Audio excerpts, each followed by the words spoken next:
Guys, here we go. JR. Hey. Hi. That's kind of loud. I like it. It's nice. Well, good evening. Good evening. And it's great to be in Chicago again this year.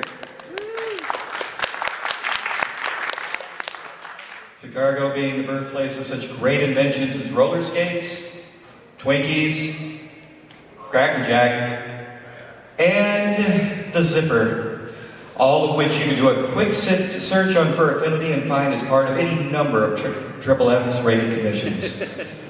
Sorry, a little bit of dry mouth going there. But another thing I'd like to say is I'm really glad to be in Chicago right now to help welcome back something that is one of the longest running, the most popular, and most beloved things that this town has ever seen. The McRib. Yeah. I had to bring that up because not that far from here is the place where Ray Kroc actually opened the first official McDonald's. I mean, this was a man with a dream, a man who said, I want to open a place that cooks real quick, crappy hamburgers where people can be molested by clowns. And by God, he made that dream come true. And then he started to work on his legacy, which was exactly 26 years after his death. He's really going to piss off the folks in California, huh? When I read that San Francisco actually wanted to ban the Happy Meal, my thought was, the gayest city in the United States of America wants to ban the Happy Meal? Isn't this kind of like a feminist group wanting to ban nutcrackers? And when you read further into the news, they said that one of the people behind this entire ban said the reason I'm doing it is my daughter is in the demographic of kids in the 11-year-old obesity range.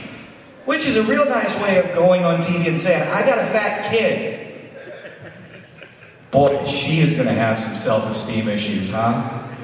My daddy went on TV and not only did he tell everybody that I'm overweight, but the kids at school all hate me because my dad helped kill the Happy Meal.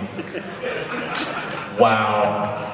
But you can't find any of that kind of stuff anymore because the whole reason behind it, and they did actually go through with the bill, is because McDonald's apparently, through the use of fun, colorful characters and toys, is making our kids fat.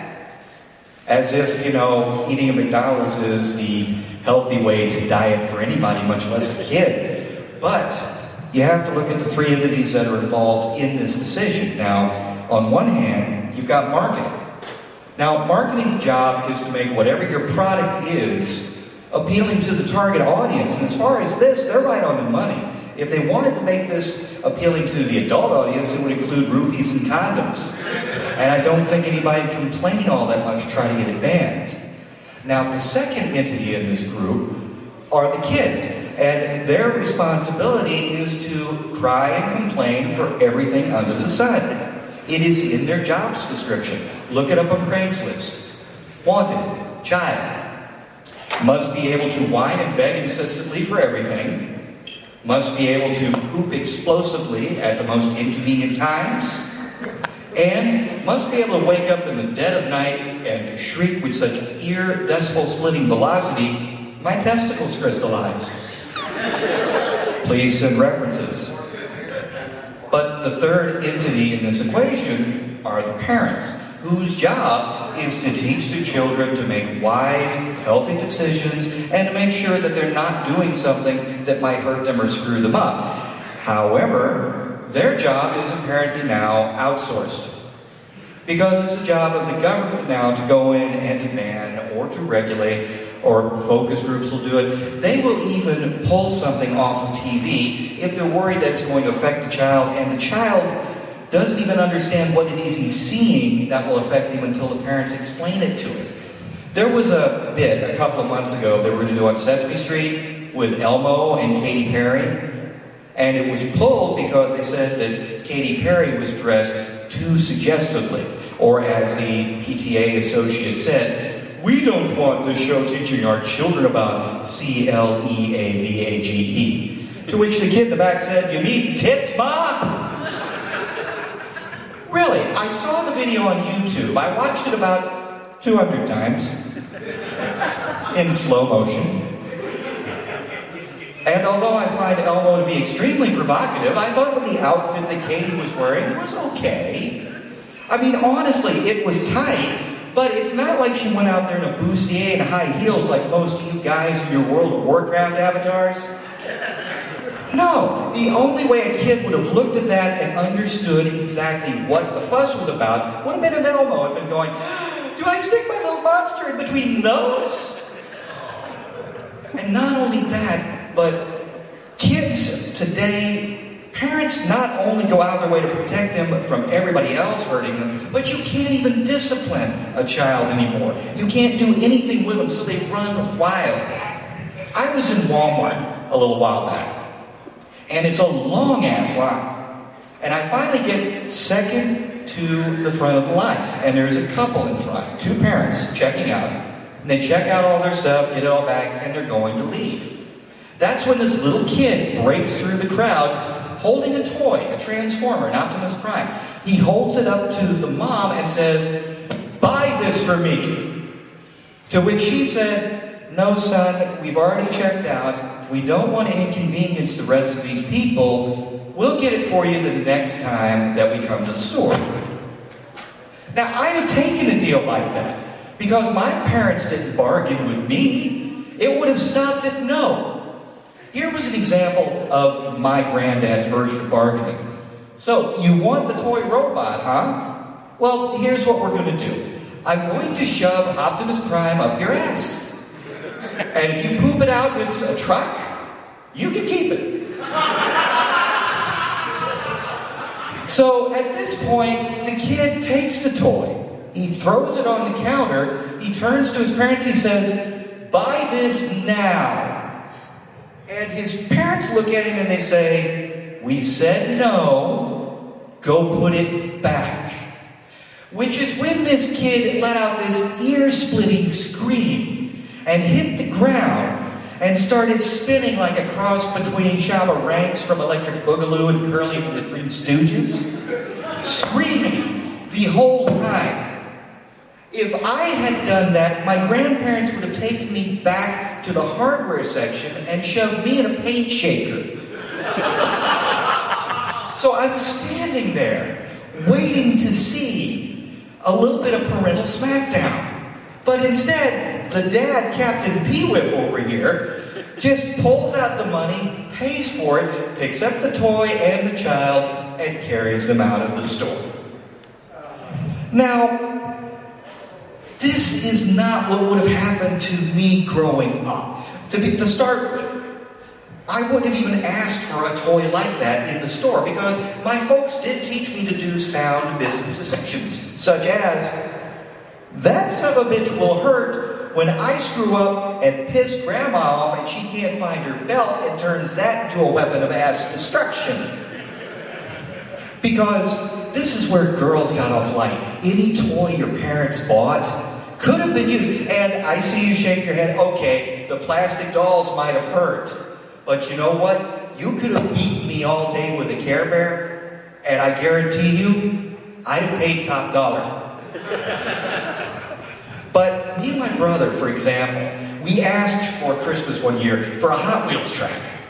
And you remember those, don't you? They set it up, and we pissed off Grandma one year, and she came in like Godzilla and ripped off the overpass. And you know, there's a commercial where they say that nothing can get through a pair of Sears Toughskin corduroy jeans. A determined grandma, a plastic Hot Wheels overpass, and urine certainly can. But my parents also believed in something called preventive maintenance too. Because one day, my parents took me and my brother to the grocery store. Now, I stayed out in the car, asleep in the back seat. She took my brother in, and he tried to steal a Snickers bar. And she beat his ass in the middle of the store with the Snickers bar. There's a gay joke in there, I'm simply not going to touch it. But the worst part was after she did that, she came out to the car, opened the back door, and beat my ass. And I looked at for? And she's like, because you're a year older than he is, you're smarter than he is, but you're not smarter than me, so don't try it. So I looked at her, and she slapped me. I'm like, what was it for? You're thinking of calling me a bitch. And I know you are, because I am a bitch, but you will not think that. So what do you think of that? Well, I didn't know what to think at this point, so I peed. Took years to get the smell out of that Corinthian leather. But you can't even touch a kid that's growing up anymore, because the first thing they will do is, I'm going to call the police and tell them you're abusing me. Right. Good luck with that when I was growing up. Cordless was, you didn't even have remote controls. I was the remote control for the TV. It was like, go change it. So cordless phones, you didn't have that. Your phone was a box in the kitchen. And the whole point of escaping your parents, if you really tick them off, is movement. You can't stand in front of the phone and get away from your parents at the same time. It doesn't work. Furthermore, dialing 911, we had a rotary phone. We didn't make it past the 9 before it was like, there you are! Ah! And by the way, on a quick note, what is with all these kids and cell phones? I go past a bus stop, they're all out there twittering, and it's like, what the hell can they have to tweet about? I learned how to draw, a bee, and I put a frog in Tommy's pants today, which is a lot better than anything Paris Hilton ever tweets. But anyway, yeah, kids have everything better than we do anyway. I mean, timeouts and sending them to the room. You've seen what they've got in there, right? They've got video games where you can actually see what's on the screen. Whereas when I was older, or growing up, I had an Atari. Have you ever had to stare at an Atari Pixel for like 2 hours just to hope you could see a boob? Mrs. Pac-Man was a bitch. And on top of that, kids have all kinds of, they have to deal with all kinds of drugs today, like cocaine and crack and ecstasy. And we didn't have neat stuff like that growing up. We had to make stuff up on our own. We couldn't just go out and get it. We had to come up with the best I could do was Whippets, which, if you've heard of it, it's a whipped cream can, and you take it, you spray a little bit up in the aerosol, get you high. I didn't know that. So I'm in a grocery store with my buddy who's in a band, and he says, hey, JR, try this. And I looked at him like, it's got to be the whipped cream. So I picked up a tub of Cool Whip, thinking the more the better. Ripped the lid off. And they chased us out of there with him looking like he was snorting milk up his nose and me looking like I lost a pie fight. But this is a shorter version because we are kind of running a little late, but I'll make it quick with the last one. When I was growing up, since we couldn't get a hold of anything like that, we just stuck with booze. And there was a reason for that, because when I was growing up, I was in a rock band. And I joined a band for the reason any musician joins a band. I loved music, and you could listen, and it would set your soul free, and oh my God, I'm so full of shit. I joined a band for the same reason everybody else did. I wanted to get laid. So this was back in like the middle 80s when hair metal was big. So I'm wearing tight parachute pants with zippers all over them, shirt with the arms ripped off, Def Leppard's Pyromania, hair teased out to here like you just stuck a hedgehog in a light socket, and mascara and eyeliner. I wasn't getting laid, hence the booze. But the problem was, we weren't old enough really to buy it on our own. Plus, we didn't have money. So what we did something we called pulling a Yahoo, which for the uninitiated is this. You've got three people. You've got a guy driving the truck. You've got a guy in the back of the truck, and you have a runner. You pull out in front of a convenience store. The runner goes in, picks up a case of beer in either hand. He goes up to the clerk, motions him to come over. He leans in, and you yell, Yahoo! As loud as you can and run out of the store. The reason being is, apparently back then, we confused convenience store owners with fainting ghosts. And they would just fall over. Needless to say, we got away with it a lot of times. But after a while, even switching people in the vehicle, everybody knew who we were. So we couldn't do it anymore. Now, another thing about bands back in the 80s, they had these things called groupies. And groupies, it could have been the oldest, most ugly, out-of-shape skank you've ever seen. It was still great. You had these women surrounding you. Our band had one groupie. His name was Mike. But what he lacked in cleavage, he made up for in excitement and exuberance, because he was willing to do anything for us. So we decided we would haze him into the fraternity of the band by letting him be the runner on the album. So we took him to a convenience store out at the beach. And I actually was the guy in the back of the truck this time. And driver was up front, and we let him run in the store, and you saw him go in. Then you heard a little muffled Yahoo! And you saw him come running out of the door with a case of beer in either hand, just sprinting. It almost went slow motion. And you hear the Chariots of Fire theme behind him until the door burst open again. And this guy that looked like the Heavy from Team Fortress 2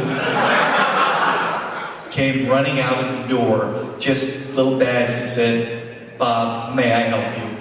And he's gaining on Mike. So we got into gear. I hit the side of the truck. I told the driver, "Start driving." We start driving real slow. Mike's running, and I brace myself against the back of the truck, and I reach out. "Mike, come on, run!" And he gets up, and I reach out, and I get a good grip, and fall back, hit the truck, and tell him to take off. And sit up, holding a case of beer in either hand, looking over the tailgate at Mike in the middle of the road, where we had left him, with the shadow looming over him because the convenience store guy jumped and landed on this guy with a bone-crunching thud.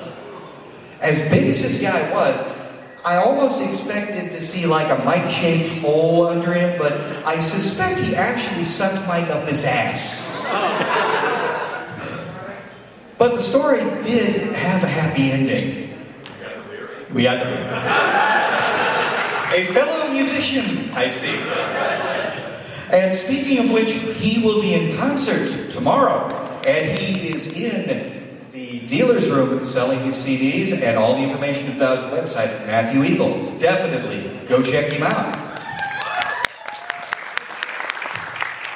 Now, I did go ahead and rush through that. There were a couple of technical difficulties. I will say, lots of great events coming up this weekend. Lots of fun stuff. You've got Matt Eagle's concert. You've got Max Goof's concert coming up. You've got this guy running up here. And there you go. Wow, look at him go.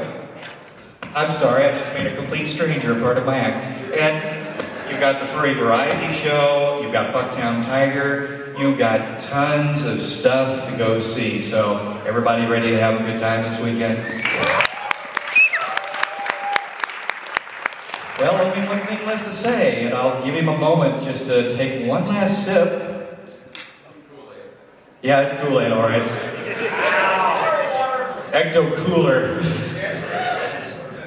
Ladies and gentlemen, one of the most renowned storytellers in the fandom, very good friend to one and all of us, and somebody who I believe, along with the person following you, will be hosting the auction tomorrow.